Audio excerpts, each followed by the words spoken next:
welcome to Trek Retrek here on Geek the F Out. I'm Captain Johnny. I'm Ensign Kayla. And this week, we're going to be talking about The Conscience of the King. And as a TV. As a quick reminder, I have seen nothing. Johnny has seen everything in terms of Star Trek. We are going episode by episode from the beginning, from Star Trek, the original series. And if you haven't watched any of our previous episodes, go watch those right now. Go. Thanks. The Conscience of the King. Kirk treads the fine line between justice and vengeance as he investigates a claim that one of his passengers is Kodos, a man who slaughtered 4,000 people years earlier. Yeah. So this episode starts with murder. I literally starts with a bang, or rather, a kill.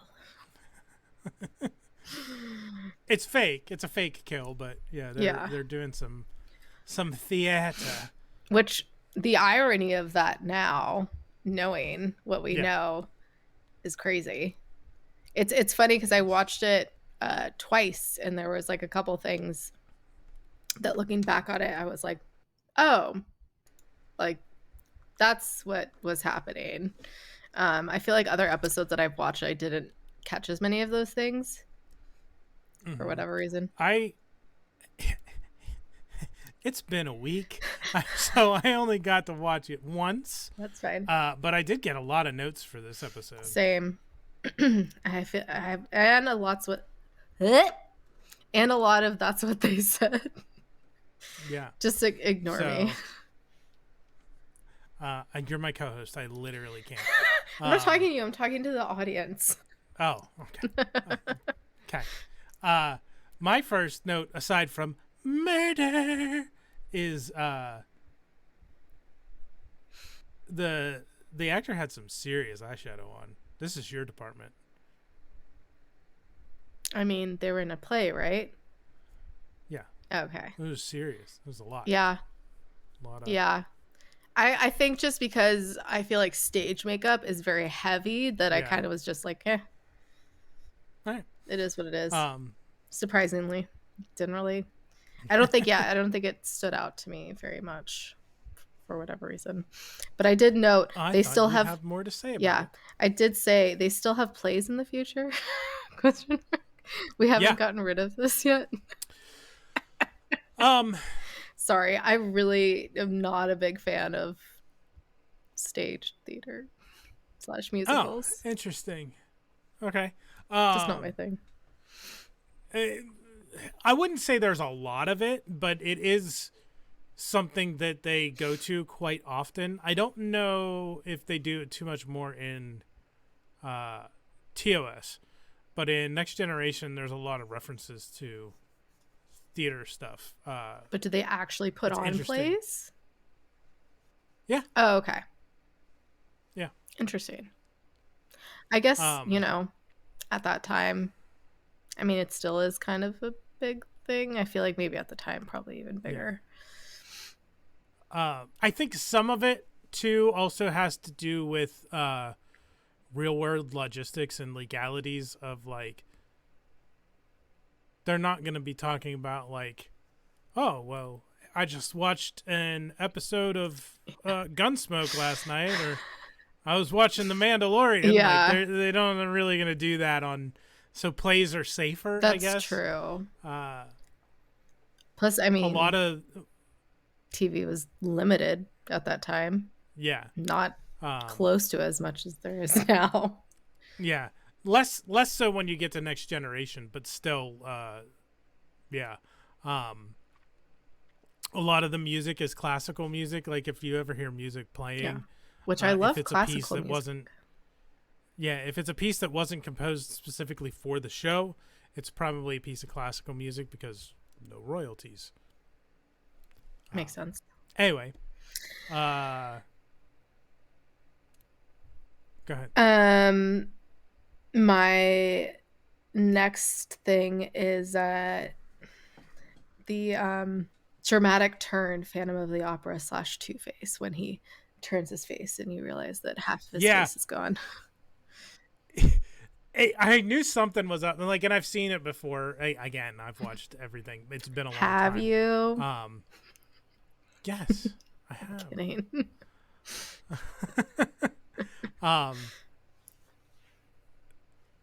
But it was just funny with like, there was so obviously something going on because they only shot him from like Yep. profile. And it's like, what's going on with the other side of his face? Like, and there was thin parts where you could see just a peak of just the the black eye. eye patch.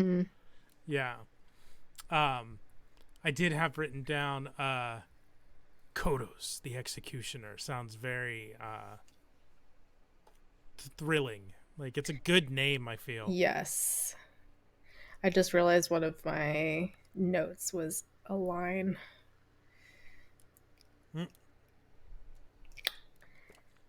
That's what they said. So I'm just fixing that now. Yeah, my next couple things are lines to remember. I don't really have anything until the like party. Do you have anything? Okay, I've got. Okay. Yeah, I do have some stuff. They talk about 4,000 people butchered, and I just can't help but think about the Eddie Izzard bit. Like, you kill one person, they put you in jail. You kill 10 people, they throw a rock at you, you die. You kill 2,000 people, and they're kind of like, well done, well done. 2,000 people? I can't even get out of bed in the morning. Like, I've never heard of this. Yeah, it's an Eddie Izzard bit about, like, he's talking about Pol Pot killed 10 million people. He's on house arrest.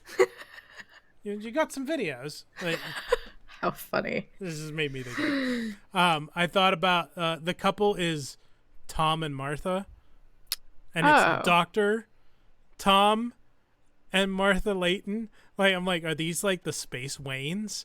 Like, are these Bruce Wayne's space parents? Because it's Tom and Martha. I was wondering why that kind of sounded familiar. Well, Martha definitely stood out to me because Martha. What name did you say? Whatever the fuck he says. Why did you say that name? Yeah, why'd you say that name? I just rewatched those recently too for our Flash stream. Yeah, I thought that was okay. That makes sense. Sorry, go ahead. That was it. And then the only other thing I have before the party is that when they show the picture of Kodos and then of Caridian, I'm like, that is definitely the same fucking yeah. Like, like anyone with two eyes, unless they were twins, that's the only explanation. It's not the same dude. Like, that's the fucking same dude. I mean, there are people who resemble other people, but that's the same dude. Same. And clearly it is because it's the actor in different makeup. But come on, that's the same dude. Same. Okay. My next line is for the party. She's 19, Kirk. Just really likes the young ones. He does. Similarly, Kirk is such a schmoozer. Yeah. Like, this whole this whole scene, his flirting, first of all, horrendous. Technically, he could probably flirt just from that like schmize he was doing. But what he was actually doing was just repeating the same things she was saying in a different way, essentially. So I was like, you're really bad at this flirting. I think you only get away with this because of your looks. Because if you didn't have your looks, I would be like, okay, dude, bye. And I think part of it too is because he's a starship captain. Like, I think it's seen by people who aren't on starships gallivanting across the galaxy that it's kind of like, ooh, sexy starship captain. Yeah, like the whole men in uniform thing. Yeah. No comment. Their uniforms look like pajamas. Yes. That may yum someone's yum. Don't want to yuck their yum. Fucking A. Yeah, his flirting is so bad. And then I couldn't really tell, because I knew obviously it was to get to Kodos. But at the same time, I was like, are you also flirting to flirt, or is this just acting? Because it seemed like he was also flirting to flirt, which we learn later that he at least says that he was. At the beginning, he said at the beginning he was just using her, but later yeah, it's Kirk. The stereotypical, like, and then later I caught feelings. Yeah. Okay, sure, Jan. And then when they go out for their walk, it looks like she's going to a funeral. The outfit that she's wearing, because it's like a black, what's the name of that, like see-through material? Like Lace? tulle, like tooling. Oh, Looked yeah. like either black or like dark purple-y kind of color. And then cock block, dead body. Yeah. If there was ever a time to come across a dead body and be cock blocked, it is then. I did like her sparkly leggings. I missed those, apparently. I was too focused on the rest of the getup. She had really sparkly leggings on. When they went outside? If you don't know anything. Yeah. Oh, okay. Yeah. And when she first came up onto the bridge. Under the fur thing. She had like a fur velour weird thing on when she came on the ship. Yeah. Which, if you don't know about me, I am easily fascinated by fancy lighting. I was like, where are you going with this? Shiny things. And are you like, a bird? Color shift. I might be. Color shift. Like when I was working at unnamed national electronics retailer, whenever any of the customer service girls would get like new nail polish and it was like sparkly color shift, I'd be like, ooh. I mean, it is fascinating. It's fascinating. It looks great. Like, yeah. I may not be a big fan of, like pink or purple or those colors. And like glitter, I love glitter and like sparkly things for like makeup. Not so much like on other people's clothing, fine. I'm not wearing that shit. But yes, like iridescent, glow in the dark, like the color shifting, which is also for makeup, it's called duochrome.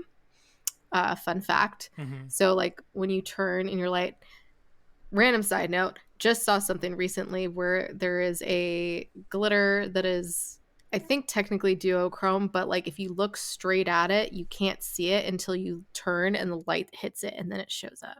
And I was like, I fucking need that. I need it. It's called Houdini, which is perfect. Sorry. Random side note, but since we're talking about that. Yeah, you're fine. But yeah, any of that shit right there. It's just cool to look at, and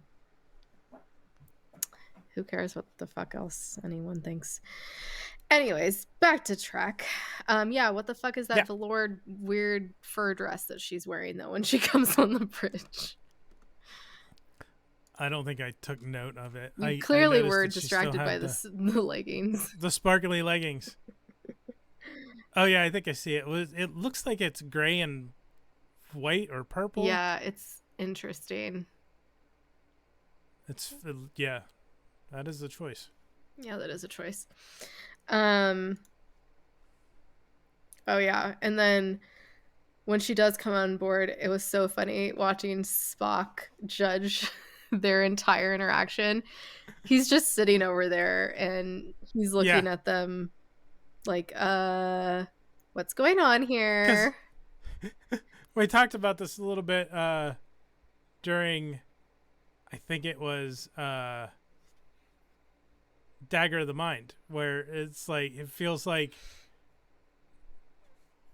or maybe I put that in here. I don't know. It feels like Spock just constantly like catches Kirk in the act. Catches him in the act. Raises an eyebrow and is like, and Kirk is like Tony with Pepper. He's like, this isn't the worst thing you've caught me doing. Oh my God, good callback. I love that. That's so true. Kirk is also R.I.P. a dick sometimes. He is. Yeah, Kirk is also a dick sometimes because Spock is like talking about not like bringing the actors on board being like unusual and against regulation, and Kirk is essentially like, fuck you, I'm the captain. He just pulls that he just literally pulls rank every time. He's like, I'm the captain. Yeah. I'm the captain. I mean, now. he has a reason for it, and it's a valid reason, but Spock is his first officer. And I mean, this whole episode is just so funny because he's keeping something from Spock, whereas in the menagerie, Spock is keeping something from Kirk the entire time. So having those right next to each other, it just they seem to complement each other very well in that regard. Yeah, and maybe it's because I watched the menagerie a while ago, but I didn't even put that together until now. Yep. But yeah. Yep. Let's see. I have a couple lines that I'm gonna say later on. Yeah, I think all like the next scene is all like that's what they said, and then just like lines to save. So my next part is past the scene with Kirk and Lenore. So if you have anything there. I just have, I think the only other thing I have is like Spock is flummoxed. Like he's just so fucking confused. Like when they're alone, I mean. What is going on? When Kirk and Lenore are alone? Yeah, I think I think that was before that. Yeah. Okay. So yeah, my next Oh, maybe not. No, it's after. Sorry. Yeah. When they're alone? Yeah. Go ahead. I don't have any all of them are that's what they said or Oh. The only thing I have, like when they're walking, it's the first mention of the shuttlecraft, because Kirk's talking about the flight deck. That there's a flight deck for shuttlecraft. Like we actually get a mention of the shuttlecraft now. So by this point, they've decided that they exist. So the one of the things shuttle that they were following them in. Oh no, you're right. It was in. Well, that was from a starbase. Yes, this is the first mention of a. I assumed it would like dock. Yeah, it would. I didn't think of that. I just assumed that without even knowing, but that could just be me. Because they did say, you know, Spock did say tractor it and bring it aboard. But this, I think, is the first mention where they allude to them having shuttles on the Enterprise, because that shuttlecraft that they were following them came from Starbase 11 in the menagerie. Okay. Yeah. I knew it wasn't already on board. Yeah. So my next note is with Riley. Yeah, Riley's back, baby. Back from the naked time. Yes, and which was like 8 episodes ago. Yeah. And he's been down there for less than a day and he's already suffering. He calls him, he's like, "Can y'all help me out?" I'm like, "Really, dude? Are you this like needy and codependent on other people?" Apparently he is. Reminded me of some other people in my life that I know that I was just like, Jesus Christ, I'm triggered right now. But Uhura singing is back. Yeah. Yeah, I loved that. Love her little singing moments. It's great. Well, Nichelle Nichols has a fantastic voice. So. Yeah. She's great. And then when they show his food, it looks like the same like big starbursty looking food that they had in what was it? What Are Little Girls Made Of? I think it was in that they really showed it, at least in that episode. Yeah, and then she literally uses a squirt bottle to poison. Yeah, I have written down LOL at the spray bottle. Yes. Like, because they just ran to the dollar store across the street and bought a spray bottle. My note is LOL literally used a squirt bottle. But yes, I'm not saying spray bottle, I'm saying squirt bottle. Y'all are welcome. Yeah, that's on brand. Yes. Yeah, and then he gets wrapped up in red bubble wrap. Riley does one. Oh yeah, the sheets. Yeah, it almost looked like that weird yeah. like foil / bubble wrap insulation stuff that you get in like food packages. You know what I'm talking about? Yeah. It looked like that, but red. Yeah, yeah. It makes me think now of the spacesuits that they used in the Naked Time. Yeah, that's what I thought of too. Yeah, the hazmat suits. I think it's probably the same material. Probably. Yes. The next thing I have is from Spock saying 2 + 2 = 4. And I freaked out because I always fucking say that. Yeah, it was. That's when they went to talk to Kirk, right? Yes. Him and McCoy. Mm-hmm. And yeah, I freaked out. I was like, oh my God, I say this all the time as a very logical person. I freaked out. Anyone who knows me knows that I say that a lot.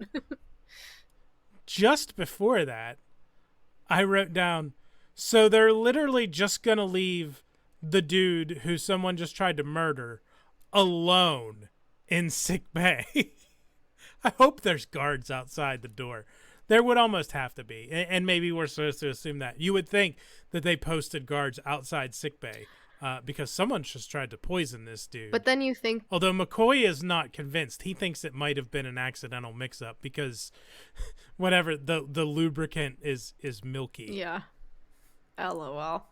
But then you would think they would stop Riley from leaving. You know, not only help protect him, but stop him from leaving. Yeah. Yeah, stop him from leaving sickbay later. Yep. And then my next note is the funny bomb reaction when they throw the phaser in. Oh. And double red alert. He called for a double red alert. Like, what the fuck is a double red alert? It's not as bad as a triple red alert. Red alert. Double dog. I was about to say that. Double dog, triple donut, dare you. Triple donut. Now I'm thinking of like Is the that Krispy how it Kreme goes? burger from like one of the ballparks. Do you remember that? God, that sounds so good. Love. I haven't had that, but when I was in New York City, I went to a burger joint and it had a peanut butter bacon burger, and it was amazing. That sounds amazeballs. I need it immediately in my mouth. Anyway. Anywho. My next part is with Kodos and Kirk. Do you have anything else before then? No, I don't believe so. Okay. Because this is where I make the comparison to another pop culture person. Ooh, interesting.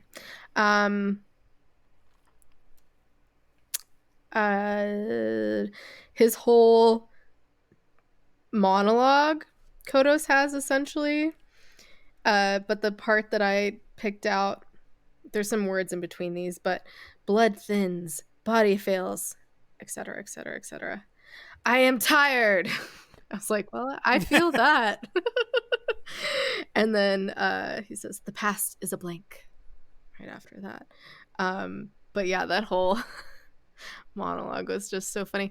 But I still don't, it's kind of unclear because he says that he had to kill those people for the other ones to survive, essentially. Mm-hmm. But then very Thanos-y. Very Thanos. Yeah, that's what I was thinking. Spoiler alert. Proto Thanos. Yeah. But then Kirk says like, oh, well, you know, history thinks differently.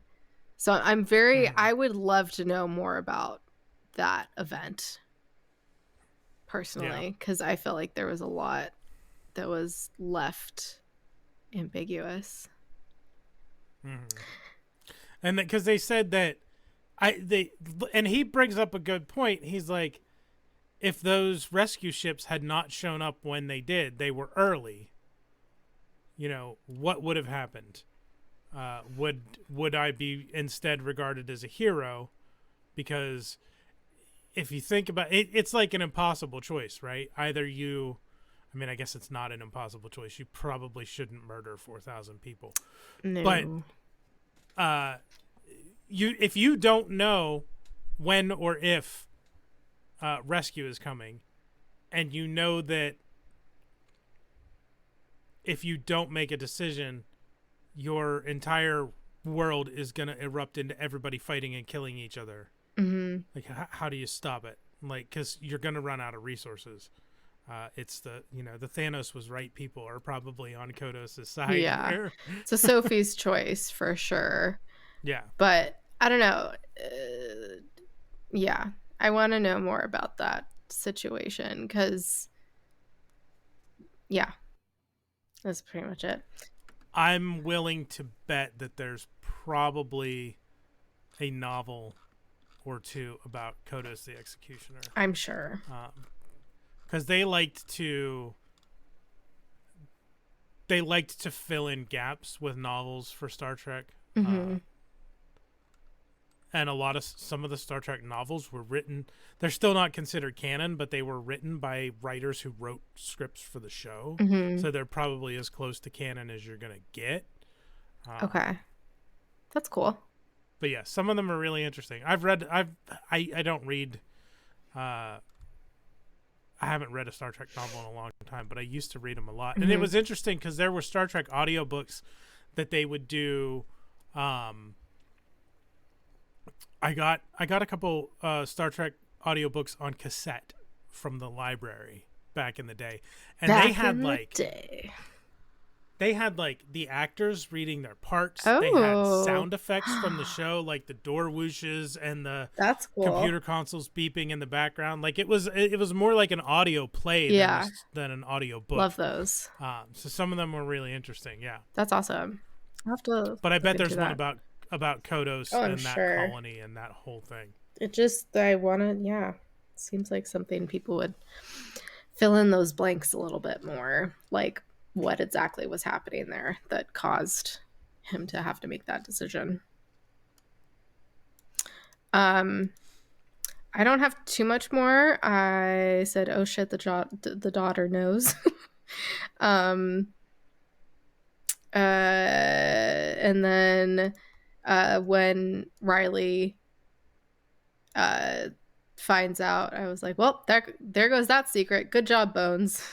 Seems like Bones is the one that always kind of slips up in a way. Yeah, like he's sitting there recording a log about a dude who murdered this guy's family. Yes. And the dude's like across the room, like Bones. And the door isn't even closed. It's open. Yeah. Stupid. Like, once again, 2 + 2 = 4. Like, what? I don't know. He just, yeah. Like, for a doctor, he's not so smart. But yeah, very poetic that she ends up killing her dad, though, in the end. And then she just gets arrested, right? Essentially. Yeah, I think she's a little nuts. Just a little bit, especially quoting all the fucking Shakespeare at the end. I was like, wow, this is literally your life. That you're in this, like, tragic final moment. You're still fucking quoting Shakespeare. At least it sounded like, I don't know if all of that was quoting Shakespeare. I just assumed. Yeah, I think it was straight from Macbeth. Okay. Because The Conscience of the King, the title of the episode, is a line from Macbeth, the play they were performing. So I think that all ties her all together, wraps it up. Yeah, because I don't think I've ever... Because they did Macbeth and then they did... Fuck, what was the one at the end? What was the other one that they did at the end? Was it a different play? I thought it was just Macbeth. Oh, it's Hamlet. Yeah, Hamlet. There we go. I don't think I've ever read either of those. So, I had no idea. Read a lot of other Shakespeare. In high school, my drama class went to the Renaissance Fair, and we did a a shortened version of the like final scene from Hamlet, and I was Horatio, so I got to say the "May flights of angels sing thee to thy rest" line. That's cool. I want to go to a Renaissance fair. During this, so there's a couple of things. I literally just wrote down lies because I think it was Corbomite maneuver. I'd have to double check my notes. One of the previous episodes said it was the last appearance of... No, it's Menagerie Part 1. This is the final appearance of the tan phaser communicator belt. No, it's not, because the security guard in this episode was wearing one when he was backstage, and when Kirk called for the guard, he was wearing one of those belts. So Menagerie Part Memory Alpha was wrong. How good do you feel right now? I'm just being goofy. Proving. But Memory Alpha was wrong. The Menagerie Part 1 was not the final appearance of the tan phaser communicator belts, because this guard's wearing one. Johnny knows more than you, Memory Alpha. Ha ha ha. Sucks to suck. And then, and I sent you these pictures, and I'll put them up on screen because I have to. In the background of the audience of the play, when she's like, she shoots and kills her dad, and then is like mourning over his body and saying these Shakespeare lines. The people in the background are just kind of hanging out. Yep. But there's two in particular. There's a woman in a red dress uniform who just is kind of standing like she's like, is this part of the show? What's happening? Pretty much. And there's another in gold who literally looks like she fell asleep standing up. I wonder. I wonder. And it's if they just didn't know they were in the shot or something. Maybe, because it's not like these are not just like I grabbed the right like frame of this scene. They're standing like this the whole time. The whole time. Yes, the whole time. Whole damn time. I ate the whole plate. I'm hungry. That's yeah. So yeah, those two cracked me up at the end of the episode. That's all I have. The rest are just like lines.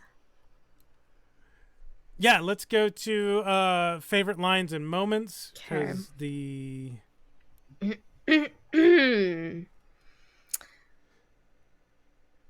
Would you say he's given to fantasy was one of the lines I put down, which could have gone between this or that's what they said, but I just found the question really peculiar. Why is that so hard to say? Peculiar. I don't even have a lisp with that either. That is not something I have a lisp with, but that's really hard for me to say. Peculiar? Now it sounds like a made-up word. When Kirk asks Spock that about was it Tom? I think. Yeah. And then when Spock says back to him that he's occasionally brilliant, I was like, wow, Spock, tell us how you really feel. Spock doesn't sugarcoat shit. No, he does not. My next line is Bones to Spock. They're poking fun of each other is just so good. And the line where he says, well, now I know why they were conquered, when Spock says that they don't get drunk. Yeah. That was so good. And then during that same conversation where Bones is talking about Lenore saying, that's a pretty exciting creature. I don't know if that was the exact words, but something like that. Um, mine. Do you want to? You do some. I've been. I only have Oh, one okay. that I really wrote down, which was when they're talking about whether Caridian is Kodos or not, and McCoy's like, "Do you play God? Carry his head through the corridors in triumph? That won't bring back the dead, Jim." Nope. And Kirk's like, "No, but they may rest easier." But that wasn't the interesting part of the line to me. It was the part that McCoy says, Mm-hmm. "Carry his head through the corridors in triumph." My next line is worlds may change, galaxies disintegrate, but a woman always remains a woman. I'm like, okay, Kirk. Do you remember that line? No, I think I missed that one. When him and Lenore are talking one-on-one, and she's like, what are women like? Like, have they become... Oh, right. Oh, I forget what she says exactly. Have they become machines? Yeah, which I was like, wait, what are you even talking about? I mean, technically, what was her name in What Her Little Girls Made Of? Yes. But I was like, wait, you're out in the world too. How do you not know about other women? It was very weird. Yeah, because she's like traveling. They're a touring troupe. Like, yeah, you have to know. very weird. My last line, just something that I found funny, was, it will become a floating tomb. Was it? I liked the name of the other ship, the Astral Queen. I wonder if it's a Starfleet ship, or if it's just like I don't know. If it's just like a civilian transport vessel. Don't know. Because it's a very like non Starfleet name. From the other ships that we've had named and whatnot, it doesn't fit. So I feel like it's an independent ship. Interesting. Very interesting. Do not know. You said that was yes. it for your... That's all, folks. So that will bring us to That's What They Said. That's what they said. All right, ready? Watch him. Now photograph both. I'm satisfied with that. If he is to be exposed. Very impressive. The men would never forgive me if I deprived them of your performance and your presence.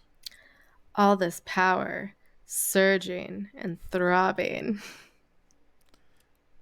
You've been a bad boy.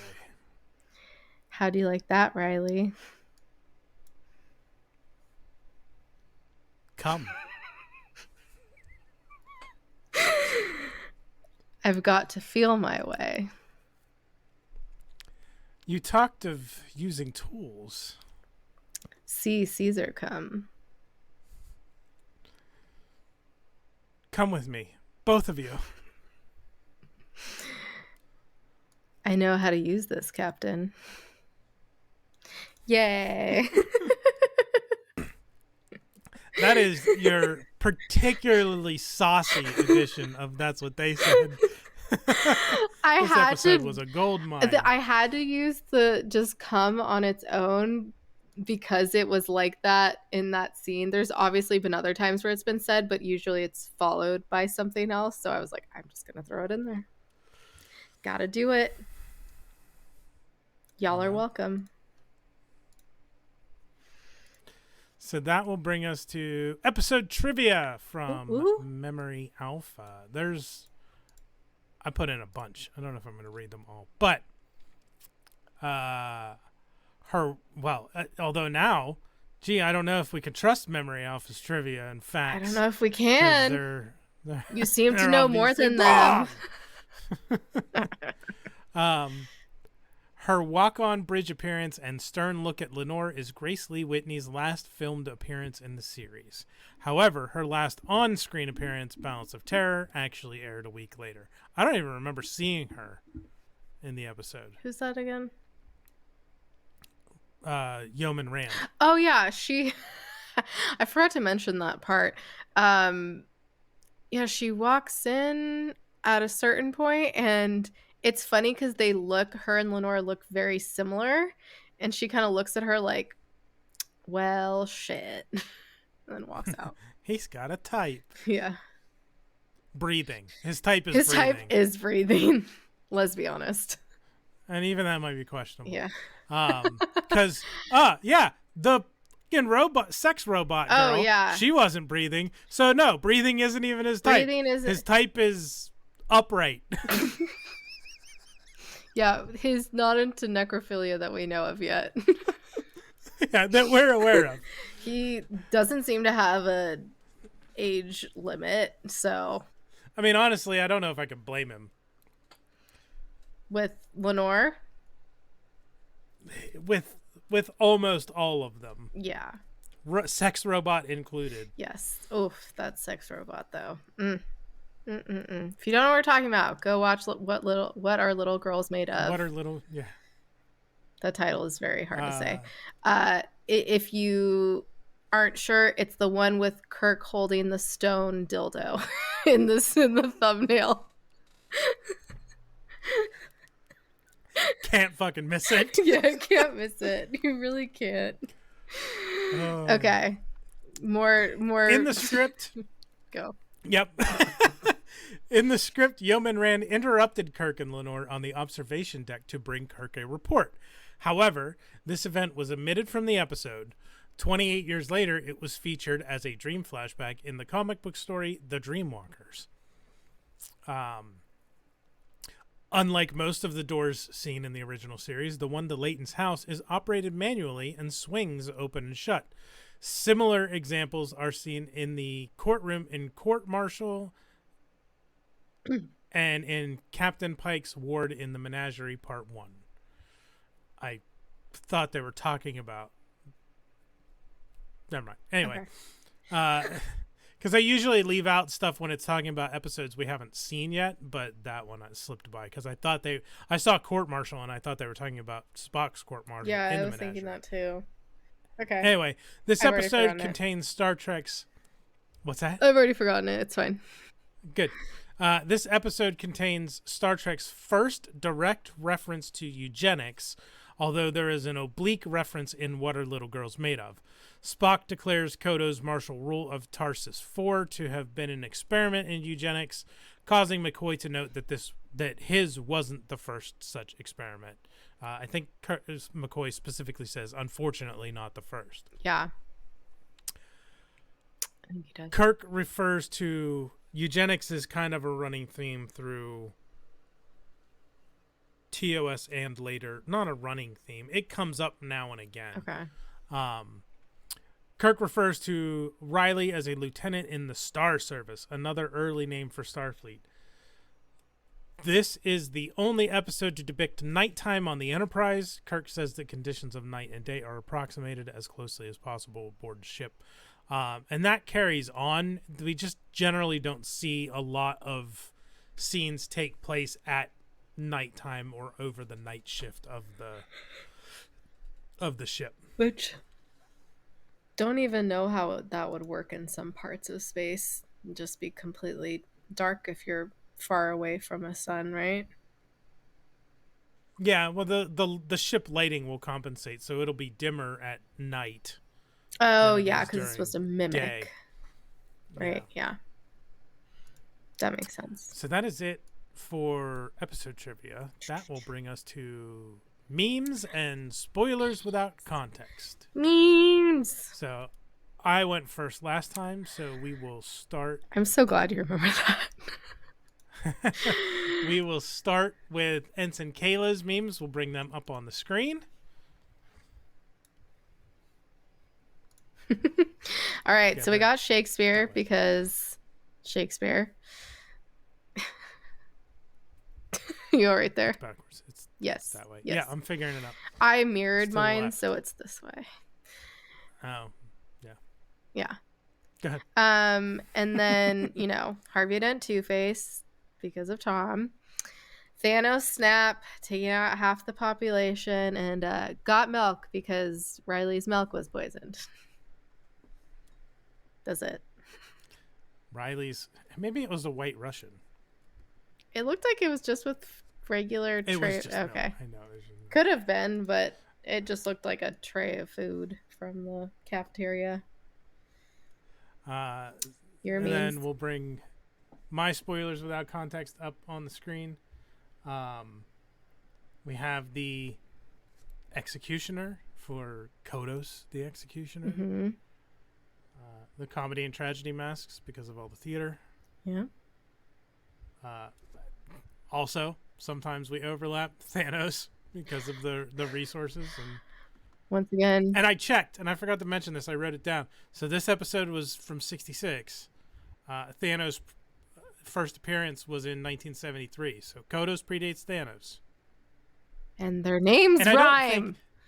They do. The whole snap and resources thing, the reason in the MCU is different in the comics. So I don't think they ever talked about the 50% resources in the comics for the snap.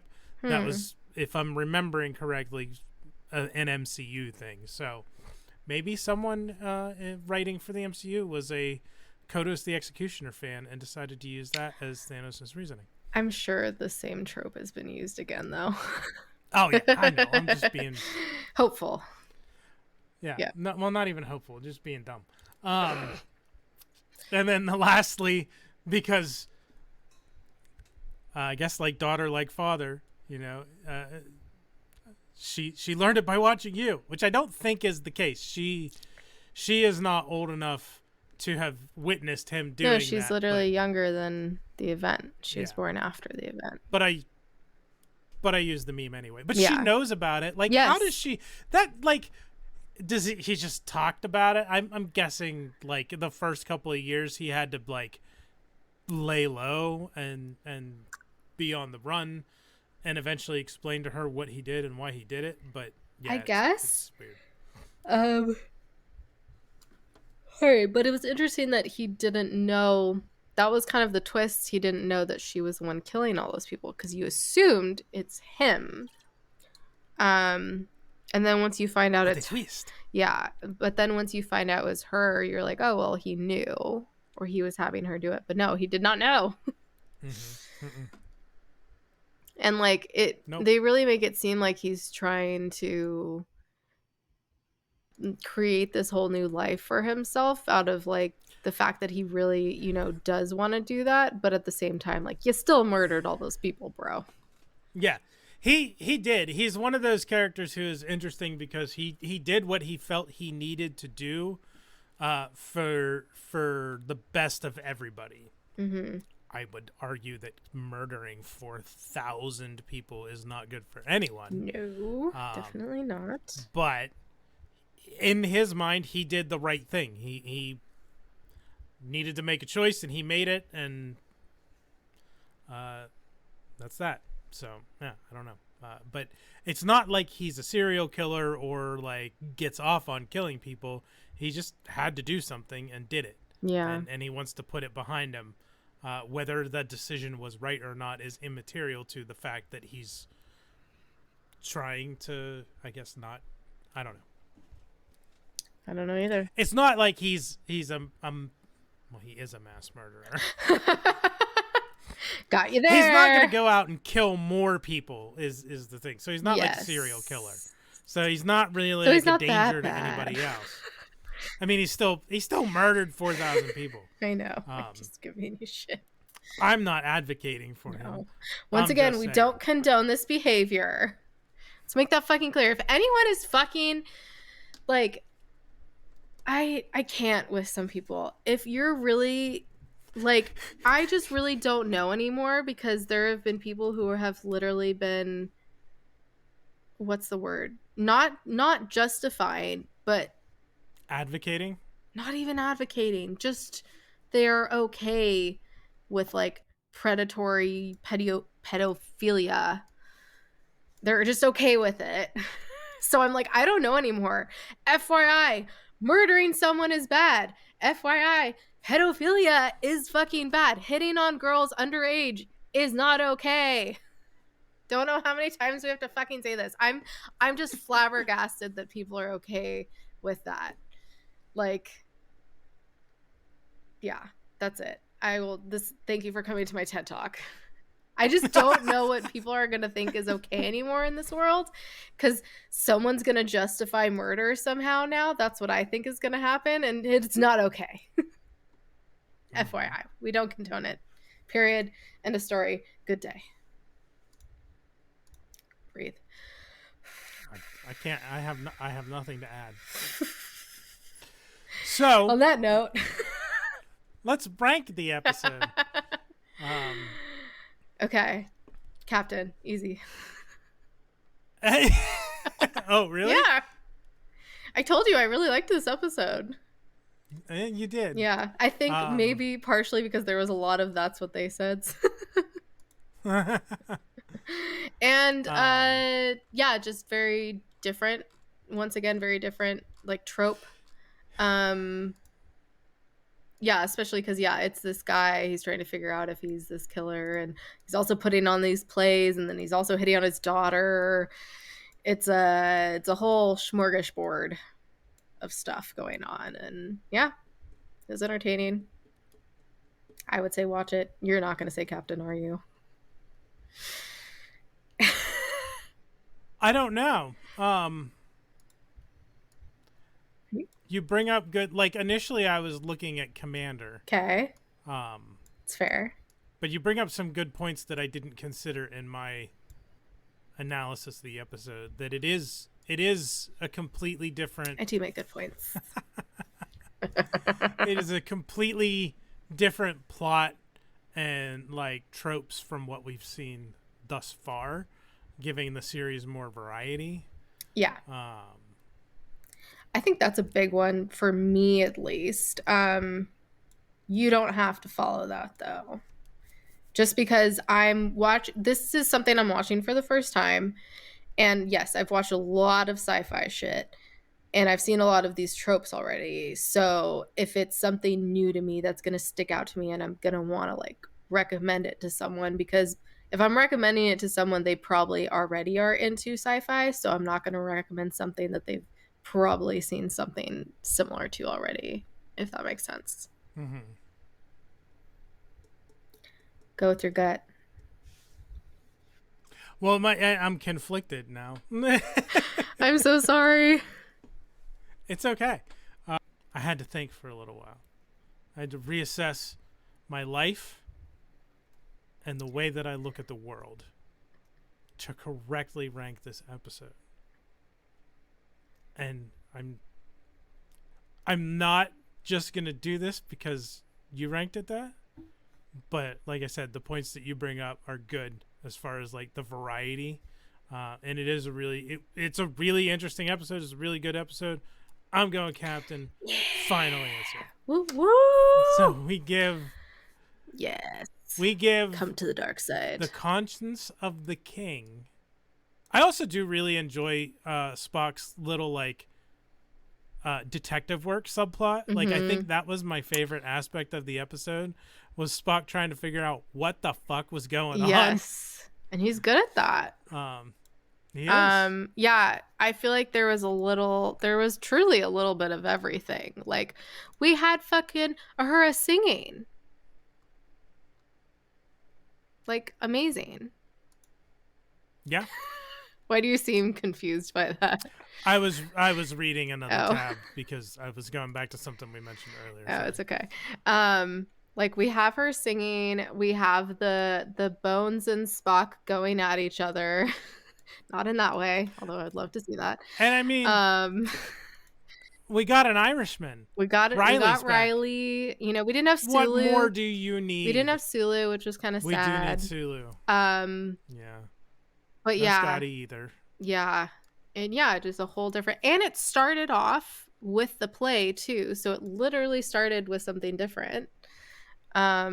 instead Mhm. of, you know, on the starship.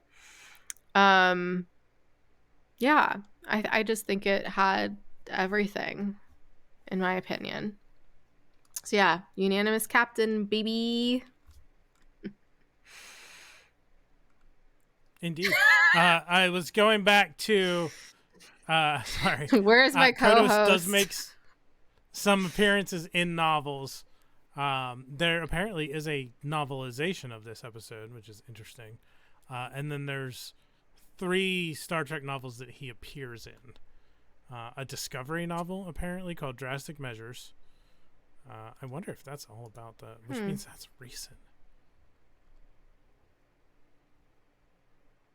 It's all about the Tarsus 4 incident. Interesting. They had not written about it beforehand. Yeah. So the Discovery novel Drastic Measures. 2246, an aggressive contagion is ravaging the food supplies of the remote Federation colony Tarsus 4 and the 8,000 people who call it home. So they wrote, and this is recent. When was this published? 2018. Cool. 304-page paperback. That's a hefty novel. Honestly, I kind of want to read it though. It's Discovery, so it features the crew of Discovery, so there Oh. might be some characters you wouldn't know, but it's out there. What was it called again? I already forgot. Drastic Measures. Drastic Measures. Who was it by? Dayton Ward. Dayton Ward. Maybe I can rent it from my library. So there you go. Cool. Awesome. Alrighty, our next episode. I gotta see which of these. I don't even know what the next episode is. It's called Balance of Terror. Dun dun dun. Star Trek. Which of these do I want to read?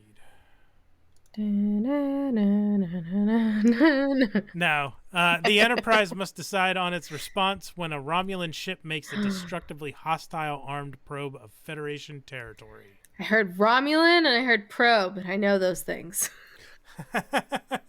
You know Romulan from the Kelvin movies. It was in the first one, right? Yeah. They're the bad guys. Yep. Right?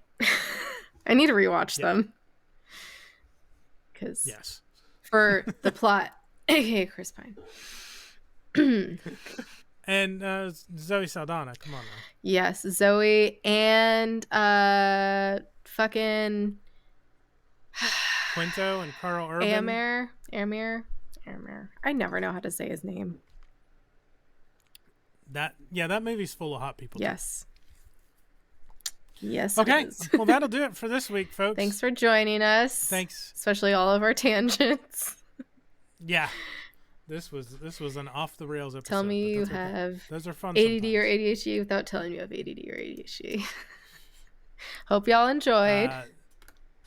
Do all the social media stuff at GTFO channel on all of the things except our email, which is channel GTFO@gmail.com. Yep.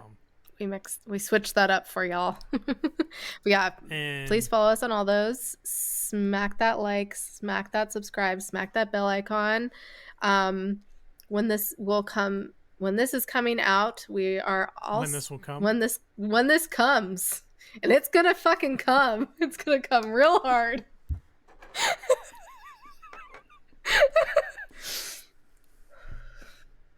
We will stop. We will also be doing a live show on Strange New Worlds. So watch that as well. Mondays, hopefully. Fingers crossed. We're going to try to do Mondays, but, life happens. Yeah, we should. And there will be live, and it'll be the most recent episodes. I will catch up before then. And, yeah, thanks for joining us. Once by the time you watch this, she will already be caught up. Yes, and things will have come. Okay. Peace and long life. Live long and prosper. Bye.